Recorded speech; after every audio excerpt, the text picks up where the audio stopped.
Okay, let's look at Zizek, lit by um, Stephen Kotkin. More specifically, um, I'm in a struggle to exercise Zizek, but in the sense of Catholic exorcism, to get rid of this, because he's dishonest. He has no philological culture, um, and he's just an entertainer. But on the other hand, um, uh, I don't exercise him. I keep seeing, maybe from the point of view of Heidegger says the basic of logic is there's some subject under discussion, because the logos from which we get that, there's not even a logic properly in Aristotle, by the way. Logos from which we get the word logic means originally speech. People are talking about stuff, and it's just in the public square. Is something Zizek excels in, talking about the current events. To put it in the most mainstream, formerly the most mainstream way. There's no such thing as the mainstream anymore, according to the mainstream view.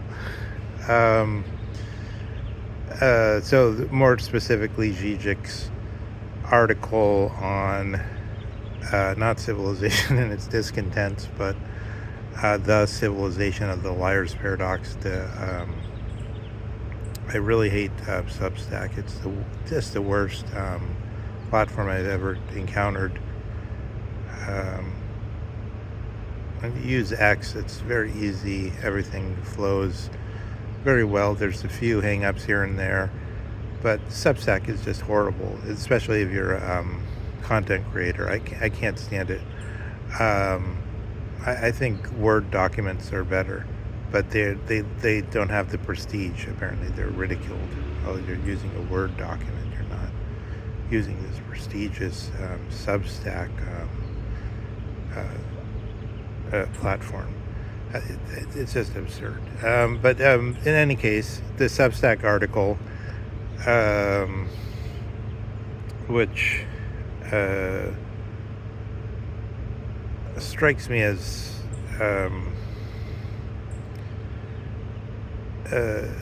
it's an in medias res entry into the issue of what does it mean that liberalism could be overcome as the emperor and I think they're releasing this film, The Revenge of the Sith, they call it. Originally they were going to call it The Revenge of the Jedi, which I think is a much better, under these circumstances. That was Lucas's original instinct, and it was correct. But then people said, oh no, the Jedi must be very good, and it's this sappy, sentimental, like say you have a guy like Samuel L. Jackson, but then he also has a sappy, sentimental side, aside from the side that's usually presented, or more extreme case, Robert De Niro, this soppy, squishy, sentimental man who can also play the character Neil in how's that film called? The Michael Mann, the great Michael Mann movie. But in any case, if you take the sappy side of it, you get this Zizek picture, and it's of some use. It's of some use, but it's not well balanced. It's not reality.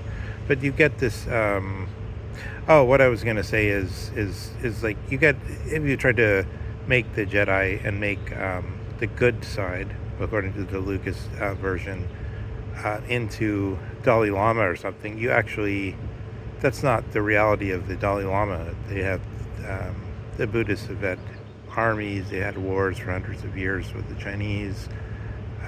They weren't such. Uh, they weren't this people that didn't swat a mosquito. With Dalai Lama, in order to show that he's not like that, says if the mosquito bothers me too often, I kill it. I'm not. Uh, they're not like Christians who sit up on top of uh,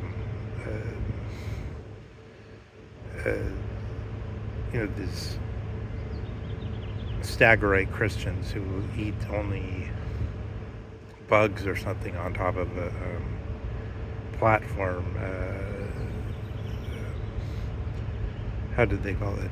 Desiccating the flesh, or whatever you want to call it. But in any case, the reason I bring out that example is just that actually this Star Wars idea of Geist, or the Force, as being in the strength of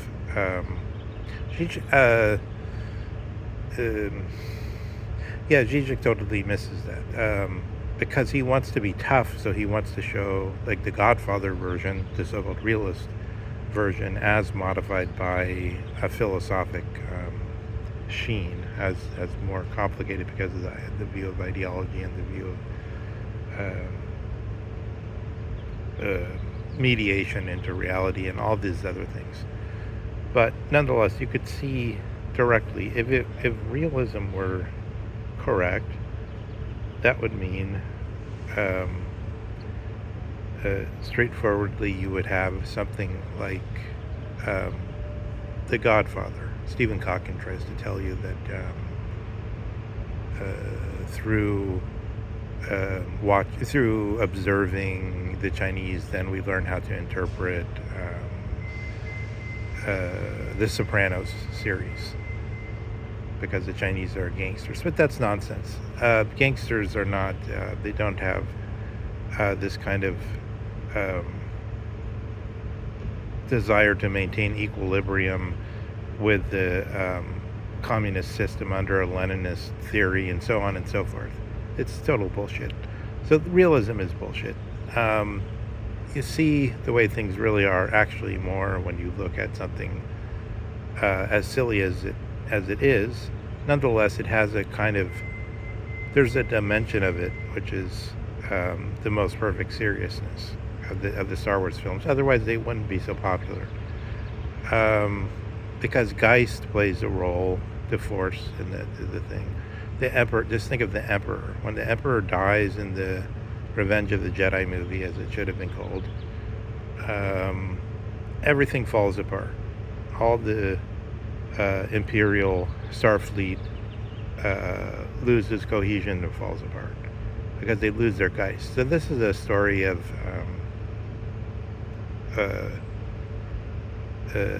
the binding force, the force that binds a people together, falling apart, according to Zizek. So this is his idea in the article, is that if that liberalism was a truth that has now been shown not to be the truth, and that's what the and then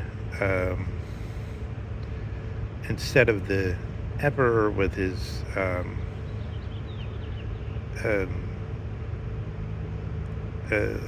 Darth Vader and the people taking orders under him, and like the German trains that always run on time, maintaining order, building the Autobahn, and so on. You get all these different emissaries, as though each man is his own pope, as Lutheranism teaches, and each man is sending out his own secret emissaries into the world to argue his own case. But that's not what it's like at all. Actually, what it's like is, so I think Kotkin is a good foil to Zizek, because he's kind of on the same plane as Zizek in a way, but his shows a different. He has this gangsterous attitude, as shown by his claim that China is a gangster country, which is total bullshit. Um, uh, no, it's a country run by a Geist, or by a magical force, as it were, as all human beings are, not by just brute shaking people down and some kind of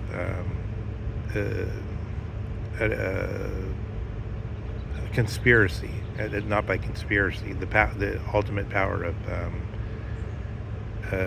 covert conspiracy. They don't use the actual. They don't say. They don't say exactly what they mean. They communicate it one way or another to avoid the law and so on. But the mere fact that they have to avoid the law shows that they're not the real thing. Realism isn't the real thing. The real thing we could represent more with the classical statement.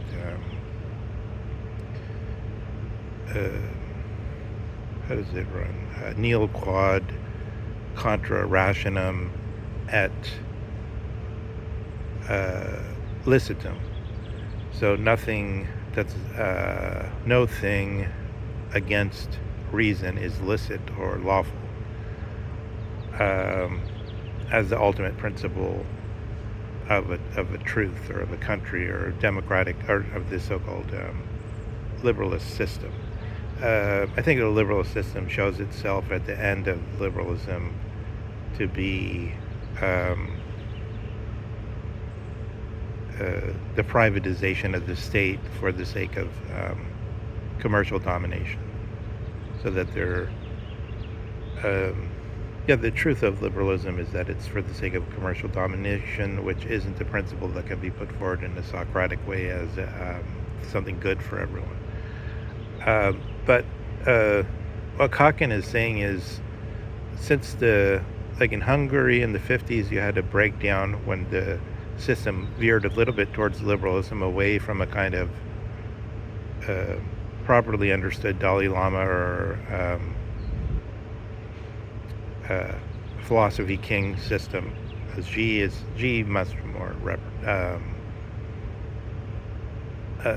much more resembles a philosophy king than any president under liberalism, under this tension between under this apparent tension between the commercial forces and the state, which are really a constant privatization of the state. Washington, D.C., for instance, has a commercially run police force, private security force, which sort of imitates police. This tension, which Kotkin, one of his leading points is the whole recent history of the Communist Party is in inoculating itself against the possibility of degenerating into a liberal state, of allowing too much. If you allow too much business power, then they build their own think tanks, and they come in and they get their own Kotkins and their own Zizeks, and everything descends into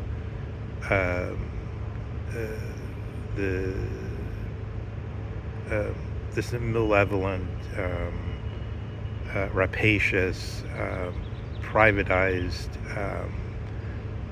fraternities for the sake of exploitation of the other citizens, as Nietzsche puts it, into liberalism.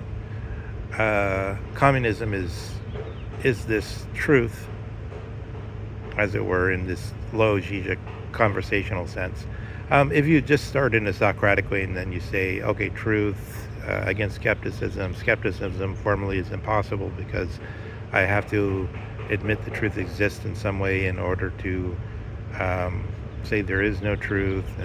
But then you realize you're discussing the subject, and even if you're Pontius Pilate or whatever, you're discussing the subject and you admit it exists some way. Maybe it only exists in the form of a person, in the form of a personal God, in the form of the fulfillment, Lama Lama, Eli Sabik Thani, which is generally falsely translated, but its original meaning was in Aramaic. It meant God have fulfilled. So meaning God, you have fulfilled me. just as in the saying that Jesus has fulfilled the law of the Mosaic law, not destroyed it but fulfilled it. So his body has not been destroyed but fulfilled in a certain sense. Is the release of the force, the release of the Geist into the so-called the release of the. How does that? There's a nice version of that in Foucault. It's like, or in Walter Benjamin, I think, in the messianic time has been scattered into our own time. So it's Easter, so that's kind of appropriate.